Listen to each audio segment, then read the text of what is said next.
ഇടയ്ക്കിടയ്ക്ക് എങ്ങനെ മൂത്രമൊഴിക്കുന്ന കണ്ടീഷൻ നമ്മളറിയാതെ നമുക്ക് കൺട്രോൾ ചെയ്യാൻ പറ്റാത്ത രീതിയിൽ ഒന്ന് തുമ്മുന്ന സമയത്ത് പെട്ടെന്ന് മൂത്രം പോകുക, ഒന്ന് ചുമക്കുന്ന സമയത്ത് പെട്ടെന്ന് മൂത്രം പോകുക, അതുപോലെ മൂത്രം പിടിച്ചു വെക്കാൻ പറ്റുന്നില്ല, നമ്മൾ വാഷ്റൂമിലേക്ക് പോകുന്നതിന് മുമ്പായിട്ട് തന്നെ മൂത്രം പോകുന്നൊരു കണ്ടീഷൻ. അപ്പോൾ ഈ ഒരു കൺട്രോൾ ഇല്ലാതെ മൂത്രം പോകുന്നൊരവസ്ഥ വളരെയധികം പ്രയാസപ്പെടുത്തുന്നതാണ്. വളരെയധികം ആളുകൾ ഒരു 45-50 വയസ്സ് കഴിഞ്ഞിട്ടുണ്ടെങ്കിൽ ഈ സ്ത്രീ പുരുഷ ഭേദമന്യേനെ പൊതുവേ കണ്ടുവരുന്നൊരു ബുദ്ധിമുട്ടാണ് ഈ മൂത്രം ഇടയ്ക്കിടയ്ക്ക് ഇങ്ങനെ ഉറ്റിപ്പോകുക, അത് കൺട്രോൾ ചെയ്യാൻ പറ്റുന്നില്ല എന്നുള്ളത്. അപ്പോൾ ഇങ്ങനെയുള്ള ആളുകൾ ഒന്ന് രണ്ട് കാര്യങ്ങളൊക്കെ ഒന്ന് ശ്രദ്ധിക്കേണ്ടതുണ്ട്. നമ്മൾ ചില ഭക്ഷണങ്ങൾ കഴിക്കുന്ന സമയത്ത് എസ്പെഷ്യലി നമ്മൾ കട്ടൻ ചായ കൂടുതൽ കഴിക്കുന്നുണ്ട്, കോഫിയൊക്കെ കൂടുതൽ കഴിക്കുന്നുണ്ടെങ്കിൽ എന്ത് ചെയ്യും, ഈ ബുദ്ധിമുട്ട് കൂടുതലായിട്ട് വരും. ഇത് വരാൻ ഒരുപാട് കാരണങ്ങൾ, ചിലപ്പോൾ നമ്മുടെ മസിൽ വീക്കായതായിരിക്കാം, ചിലപ്പോൾ ഡയബറ്റിക് പോലുള്ള അസുഖങ്ങൾ വന്നതായിരിക്കാം, ഷുഗർ പോലെ പ്രശ്നങ്ങൾ കൂടുതലായിരിക്കാം, നമ്മൾ നെർവിന് എന്തെങ്കിലും ഡാമേജ് വന്നതായിരിക്കാം, അതേപോലത്തെ നട്ടലിന് എന്തെങ്കിലും പ്രശ്നങ്ങൾ വന്നതായിരിക്കാം, മസിൽ വീക്കായി പോയതായിരിക്കാം, ഇനി മറ്റെന്തെങ്കിലും ഇൻഫെക്ഷൻ ഉണ്ടായിരിക്കാം. അങ്ങനെ പല കാരണങ്ങൾ കൊണ്ടും ഇന്ന് സംഭവിക്കാറുണ്ട്. ഈ പറഞ്ഞതുപോലെ മൂത്രം തുള്ളി തുള്ളിയായിട്ട് നമ്മുടെ കൺട്രോൾ ഇല്ലാതെ പോകുന്നൊരവസ്ഥ ഉണ്ടാകാറുണ്ട് എന്നുള്ളതാണ്. അപ്പോൾ നമ്മൾ ഇന്ന് ഇവിടെ ഡിസ്കസ് ചെയ്യാൻ പോകുന്നത് ഈ ഒരു അൺകൺട്രോൾഡ് ആയിട്ട് മൂത്രം എന്തൊക്കെ കാരണങ്ങൾ കൊണ്ടിട്ടാണ് അൺകൺട്രോൾഡ് ആയിട്ട് മൂത്രം പോകുന്നത്, ഇതെങ്ങനെ നമുക്ക് പരിഹരിക്കാൻ പറ്റും, എന്തെങ്കിലുമൊക്കെ എക്സസൈസുകൾ ചെയ്യാൻ പറ്റുന്നതുണ്ടോ, അല്ലെങ്കിൽ നമുക്കിതെങ്ങനെ സ്ട്രെങ്ത്ത് പഴയ രീതിയിലേക്ക് കൊണ്ടുവരാൻ പറ്റും, അതിനെക്കുറിച്ചുള്ള ചെറിയൊരു ഡിസ്കഷനാണ് ഇന്നിവിടെ ഉദ്ദേശിക്കുന്നത്. എൻ്റെ പേര് doctor Siraj, medical officer, QNB health care, Koduvally.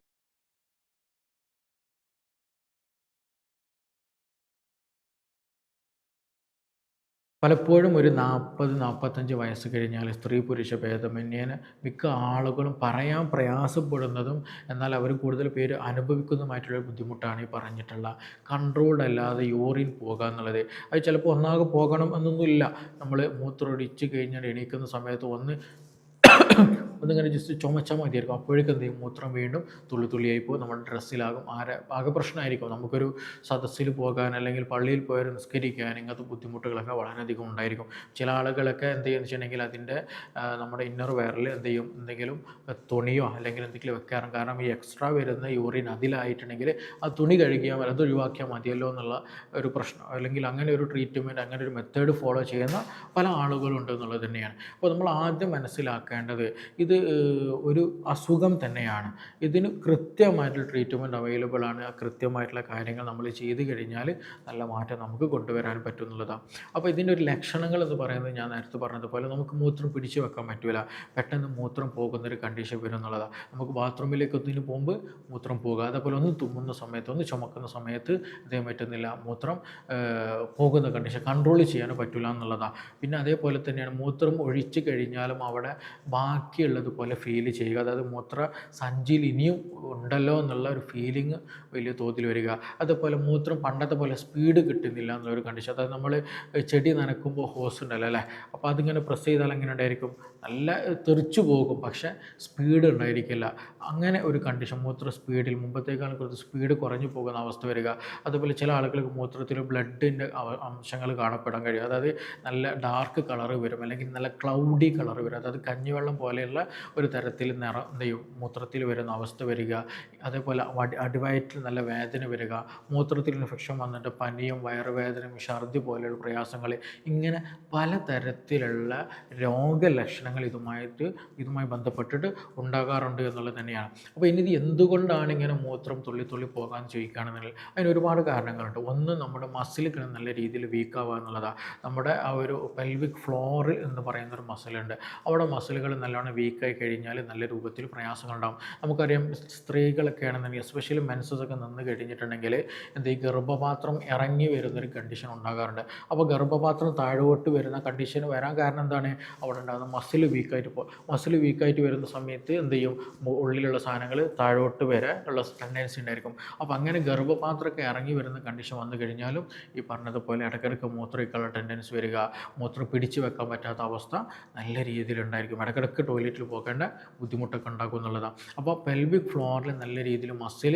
വീക്കായി കഴിഞ്ഞാൽ ബുദ്ധിമുട്ടുണ്ടാകും. അതേപോലെ ഗർഭപാത്രം പോലെയുള്ള ഇൻറ്റേർണൽ ഓർഗൻസുകൾ താഴോട്ട് വരിക, ഹെർണിയ പോലെയുള്ള പ്രശ്നങ്ങളൊക്കെ വന്നു കഴിഞ്ഞാലും ഈ പറഞ്ഞതുപോലെ ഇടയ്ക്കിടയ്ക്ക് ഇങ്ങനെ മൂത്രമൊഴിക്കേണ്ട ടെൻഡൻസി കൂടുതലായിട്ട് വരുന്നത് തന്നെയാണ്. അതേപോലെ തന്നെ നമ്മുടെ സ്ഫിങ്ക്റ്റർ വീക്കായിട്ട് പോകും. നമുക്കറിയാം, നമ്മൾ മൂത്രമൊഴിക്കാൻ സമയത്ത് നമുക്കത് മൂത്രമൊഴിക്കാനുണ്ടെങ്കിൽ നമുക്ക് ഒരു പിടുത്തം പിടിച്ചു വെച്ചാലെങ്കിലും മൂത്രം അവിടെ നിൽക്കുന്നുള്ള ഒരു സ്ഫിങ്ക്റ്റർ ഒരു ആക്ഷൻ വരും. സ്ഫിങ്ക്റ്റർ എന്ന് വെച്ചിട്ടുണ്ടെങ്കിൽ ഒരു വാൽവാണ്, ആ വാൽവ് നമുക്ക് കൺട്രോൾ ചെയ്യാൻ പറ്റും എന്നുള്ളതാണ്. പക്ഷേ ഏജ് ആയി കഴിഞ്ഞിട്ടുണ്ടെങ്കിൽ ചിലപ്പോൾ എന്ത് ചെയ്യും, ഈ വാൽവ് ശരിക്കും അടയൂല, അല്ലെങ്കിൽ അത് കൺട്രോൾ ചെയ്യാൻ പറ്റില്ല. അപ്പോൾ എന്ത് ചെയ്യും, മൂത്രം തുള്ളിയായിട്ട് പോകും, നമുക്ക് പിടിച്ചു വെക്കാൻ പറ്റില്ല, പെട്ടെന്ന് പോകുകയും ചെയ്യും. അപ്പോൾ സ്ഫിങ്ക്റ്ററിൻ്റെ അല്ലെങ്കിൽ ഈ വാൽവിൻ്റെ പ്രശ്നം മൂലമായിട്ടും ചില ആളുകൾ ബുദ്ധിമുട്ടുണ്ടാകാറുണ്ട് എന്ന് തന്നെയാണ്. അതേപോലെ തന്നെയാണ് നമ്മൾ ശ്രദ്ധിക്കേണ്ട, എസ്പെഷ്യലി പുരുഷന്മാർ നിർബന്ധമായിട്ട് ശ്രദ്ധിക്കേണ്ടതാണ് BPH പോലെയുള്ള പ്രശ്നങ്ങളുണ്ടെങ്കിൽ, അതായത് ബിനൈൻ പ്രോസ്റ്റേറ്റിക് ഹൈപ്പർപ്ലേഷ്യ എന്ന് പറയുന്ന, അതായത് നമ്മുടെ പുരുഷന്മാർക്ക് ഉണ്ടാകുന്ന, അതായത് മൂത്രനാളിയോട് ചേർന്നിട്ടുള്ള ചെറിയൊരു ഓർഗനാണ്, ചെറിയൊരു ഭാഗമാണ് ഈ പറഞ്ഞിട്ടുള്ള പ്രോസ്റ്റേറ്റ് എന്ന് പറയുന്ന ഒരു ഗ്രന്ഥി.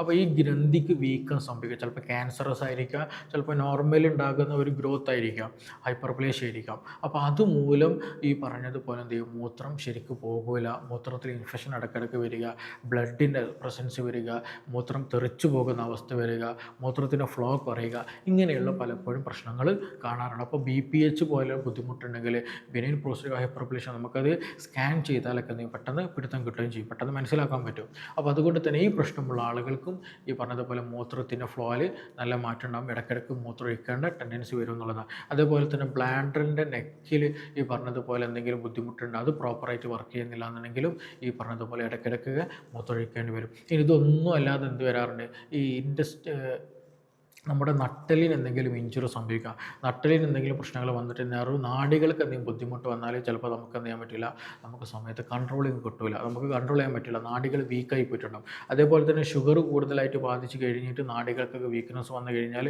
തരിപ്പും കടച്ചിലൊക്കെ ഉള്ള ആളുകൾക്ക് ഈ പറഞ്ഞതുപോലെ ഷുഗർ കാരണമായിട്ടും കൺട്രോൾ ചെയ്യാൻ പറ്റില്ല എന്നുള്ളത്. അപ്പോൾ നാടികൾക്ക് എന്തെങ്കിലും പ്രശ്നങ്ങളാണ്, ഞരമ്പിന് എന്തെങ്കിലും ബുദ്ധിമുട്ടുള്ളതാണെങ്കിൽ നമ്മൾ എന്ത് ചെയ്യേണ്ടതുണ്ട്, അതിന് പ്രോപ്പറായിട്ടുള്ള ട്രീറ്റ്മെൻറ്റ് കാര്യങ്ങളൊക്കെ ചെയ്തു. ചില ആൾക്ക് സർജറി, എന്തെങ്കിലും നട്ടലിന് എന്തെങ്കിലും ക്ഷതം സംഭവിച്ച് സർജറി കഴിഞ്ഞാൽ ഈ ഒരു പ്രയാസം കൂടുതലായിട്ട് ഉണ്ടാകാറുണ്ട്. അതേപോലെ ഷിയാറ്റിക പോലെ പ്രശ്നം, നല്ല നട്ടലിൽ പ്രശ്നമുള്ള ആളുകൾക്കും ഈ ബുദ്ധിമുട്ടുണ്ടാകാറുണ്ട്. അപ്പോൾ നമ്മളതെന്ത് ചെയ്യണം, നിർബന്ധമായിട്ട് നമ്മൾ ശ്രദ്ധിക്കണം. ചുരുക്കി പറഞ്ഞിട്ടുണ്ടെങ്കിൽ നമുക്ക് എന്ത് ചെയ്യാം, പല കാരണങ്ങൾ കൊണ്ടും ഈ പറഞ്ഞിട്ടുള്ള മൂത്രം ഇടയ്ക്കിടയ്ക്ക് പോവുക, മൂത്രത്തിൽ കൺട്രോൾ ചെയ്യാൻ പറ്റാത്ത പ്രയാസം കൂടുതലായിട്ട് ഉണ്ടാകാനുള്ള സാധ്യത വളരെ വളരെ കൂടുതലാണ്. അപ്പോൾ ഇനി ഇതിൽ നമ്മൾ ചെയ്യേണ്ടതായിട്ടുള്ളത് എന്താ ചോദിക്കുകയാണെങ്കിൽ, എന്താണ് കാരണം ഇത് സംഭവിക്കാൻ? മൂത്രത്തിൽ കല്ലുള്ളത് കൊണ്ടാണോ, അല്ലെങ്കിൽ മറ്റെന്തെങ്കിലുമൊക്കെ ബിനൈൻ പ്രോസ്റ്റേറ്റ് ഹൈപ്പർപ്ലേഷ്യ ആണോ, അല്ലെങ്കിൽ സ്ഫിങ്ക്റ്റർ വീക്കായതാണോ, അല്ലെങ്കിൽ നട്ടലിൽ എന്തെങ്കിലും പ്രശ്നം വന്നതാണോ, മസിൽ വീക്കായതാണോ, അല്ലെങ്കിൽ നമ്മുടെ ഗർഭപാത്രമൊക്കെ ഇറങ്ങി വന്നതാണോ, എന്താണ് റീസൺ എന്നുള്ളത് നമ്മൾ തിരിച്ചറിയണം. ആ റീസൺ തിരിച്ചറിഞ്ഞിട്ട് എന്ത് ചെയ്യണം, നമ്മൾ വേണ്ട ട്രീറ്റ്മെൻറ്റ് എടുക്കാൻ ശ്രദ്ധിക്കുക എന്നുള്ളതാണ്.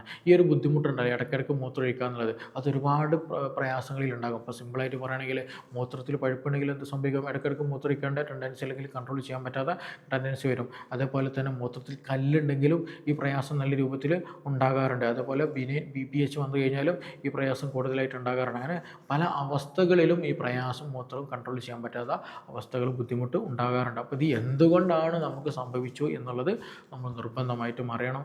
അതിനനുസരിച്ചിട്ടുള്ള ട്രീറ്റ്മെൻറ്റ് എടുക്കുകയാണെന്നെങ്കിൽ തുടക്കത്തിൽ തന്നെ നമുക്കിത് മെയിൻറ്റെയിൻ ചെയ്യാൻ പ്രശ്നങ്ങളൊന്നും ഇല്ലാത്ത രീതിയിൽ കൊണ്ടുപോകാൻ പറ്റും. നമ്മൾ നല്ല രീതിയിൽ എന്താണ് റീസൺ എന്ന് ഫൈൻഡ് ഔട്ട് ചെയ്തിട്ട് വേണ്ട ട്രീറ്റ്മെൻറ്റ് കാര്യങ്ങൾ എടുക്കുകയാണെങ്കിൽ നല്ല രീതിയിൽ മുന്നോട്ട് കൊണ്ടുപോകാൻ പറ്റും.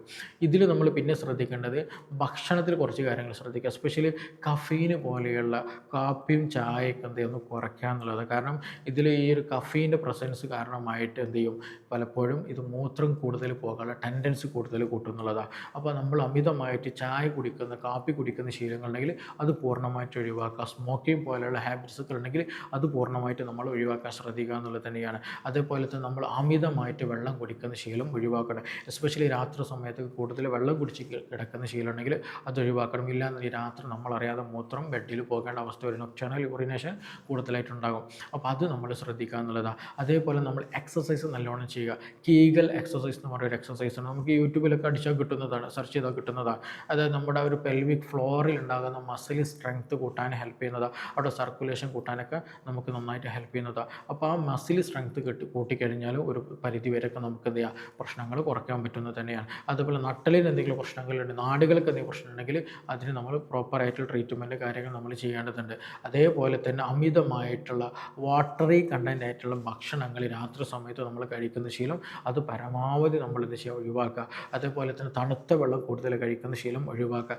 എപ്പോഴും AC യിലിട്ടിരിക്കുന്ന ശീലം ഉണ്ടെങ്കിൽ അത് നമ്മൾ പൂർണ്ണമായിട്ട് ഒഴിവാക്കുക. കാരണം എപ്പോഴും യൂറിനേഷൻ ടെൻഡൻസി അത് കൂട്ടിക്കൊണ്ടുവരും. അപ്പോൾ അത് നമ്മൾ നിർബന്ധമായിട്ടും ശ്രദ്ധിക്കേണ്ട ഒരു കാര്യം തന്നെ. അതേപോലെ തന്നെ നമ്മളൊന്ന് ശ്രദ്ധിക്കേണ്ടത്, മൂത്രം നമ്മൾ എന്ത് ചെയ്യുക, കൺട്രോൾ ചെയ്ത് വരാനുള്ള ടെൻഡൻസി കൊണ്ടുവരിക കൊണ്ടുവരണം. അതായത് പരമാവധി പിടിച്ചു വെക്കുക. ഈവൻ നമ്മൾ മൂത്രമൊഴിക്കുന്ന സമയത്താണെങ്കിൽ ശരി പെട്ടെന്ന് പിടിച്ചു വെക്കുക, എന്നിട്ടൊന്ന് ഹോൾഡ് ചെയ്തിട്ട് വീണ്ടും മൂത്രമൊഴിക്കുക, പിന്നെ ഒന്ന് എന്ത് ചെയ്യുക, ഒന്ന് ഹോൾഡ് ചെയ്യുക, മൂത്രമൊഴിക്കുക. ആ ഒരു ടെൻഡൻസി നമ്മൾ കൊണ്ടുവന്ന് കഴിഞ്ഞാൽ മറ്റേ സ്ഫിങ്ക്റ്റർ ഉണ്ടല്ലോ, അതായത് വാൽവ്, ആ വാൽവിൻ്റെ ഫംഗ്ഷൻ ഒന്നുകൂടെ പ്രോപ്പറായിട്ട് വരാൻ അത് സഹായിക്കും എന്നുള്ളത്. അപ്പോൾ അതൊരു ടൈപ്പ് ഓഫ് എക്സസൈസ് തന്നെയാണ്. അപ്പം ഒരു മസിലിൻ്റെ സ്ട്രെങ്ത് കൂട്ടിക്കൊണ്ടുവരണം. അപ്പോൾ ഈ പറഞ്ഞ കാര്യങ്ങളൊക്കെ ചെയ്താൽ തന്നെ എന്ത് ചെയ്യും, ഒരു പരിധി വരെ നമുക്ക് കൺട്രോൾ ചെയ്യാൻ പറ്റും. പക്ഷേ നമ്മൾ ശ്രദ്ധിക്കേണ്ടത്, ഇത് പരിഗണിക്കാതെ വീണ്ടും വീണ്ടും നമ്മൾ കണ്ടിന്യൂ ആയിട്ട് മുന്നോട്ട് കൊണ്ടുപോയി കഴിഞ്ഞാൽ ഇത് പ്രയാസത്തിലാക്കും. അപ്പോൾ എന്താണ് കാരണം എന്നുള്ളത് അറിയുക, അതിന് ട്രീറ്റ്മെൻറ്റ് ഉടൻ തന്നെ എടുക്കണം. കാരണം ഇത് ഏജിങ് കൂടുന്തോറും, വയസ്സ് കൂടുന്തോറും ഇതിൻ്റെ ബുദ്ധിമുട്ടുകൾ പിന്നീട് കൂടിക്കൂടി വരും. ട്രീറ്റ്മെൻറ്റ് ചെയ്യാനുള്ള പ്രയാസം കൂടിക്കൂടി വരും, മരുന്ന് ഫലിക്കുന്ന പ്രയാസമൊക്കെ കൂടിക്കൂടി വരും. അപ്പോൾ അത് നിർബന്ധമായിട്ട് നമ്മൾ ശ്രദ്ധിക്കേണ്ടതാണ്. അത് സ്റ്റോണിൻ്റെ പ്രശ്നമാണോ, മൂത്രക്കടച്ചിലിൻ്റെ പ്രശ്നമാണോ, BPHൻ്റെ പ്രശ്നമാണോ, ക്യാൻസറിൻ്റെ പ്രശ്നമാണോ, അല്ലെങ്കിൽ ബ്ലാഡറിൻ്റെ പ്രശ്നമാണോ, ഇനി മറ്റെന്തെങ്കിലും നെർവ് സംബന്ധമായ പ്രശ്നമാണോ, അതുപോലെ എന്തെങ്കിലും ഓർഗൻസ് ഇറങ്ങി വരുന്ന പ്രശ്നമാണോ, ഇങ്ങനെ എന്ത് ബുദ്ധിമുട്ട് കാരണമായിട്ടാണ് മൂത്രം കൺട്രോൾ ചെയ്യാതെ പോകുന്നത്, പെട്ടെന്ന് മൂത്രം പോകേണ്ട അവസ്ഥ വരുന്നത് എന്നുള്ളത് നമ്മൾ ഫൈൻഡ് ഔട്ട് ചെയ്യുക, വേണ്ട ട്രീറ്റ്മെൻറ്റുകൾക്ക് എടുക്കാൻ ശ്രദ്ധിക്കുക. അപ്പോൾ ഈ വിഷയത്തിൽ എന്തെങ്കിലുമൊക്കെ സംശയങ്ങളുണ്ട്, നിങ്ങൾക്ക് കൂടുതലൊക്കെ അറിയാനൊക്കെ താല്പര്യമുള്ള ആളുകൾക്ക് എന്താ ചെയ്യുക, താഴെ തന്നിട്ടുള്ള നമ്പറിൽ ബന്ധപ്പെടാവുന്നതാണ്. നമുക്കിനി മറ്റൊരു വിഷയവുമായി ബന്ധപ്പെട്ടിട്ട് വീണ്ടും കാണാം. Thank you.